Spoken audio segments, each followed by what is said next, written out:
শির কেশ পক্ক হইয়াছে বলিয়া কেহ প্রবীণ হয় না। তাহার বয়স পরিপক্ক, কিন্তু বার্ধক্য নিরর্থক। ধম্মপদ 260। শুধুমাত্র চুল ধূসর হয়ে যাওয়ায় কেউ বড় হয় না, স্থবির হয় না। একজন যার বয়স মাত্র বছরে, সে অকারণে পাকা হয়েছে।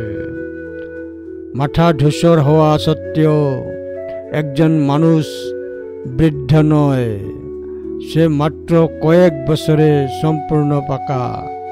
তাকে বলা হয় অনর্থক বৃদ্ধ। ধম্মপদ 260।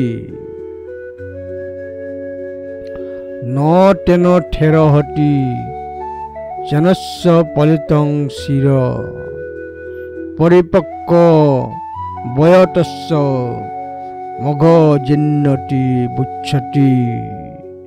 ধম্মপদ 260।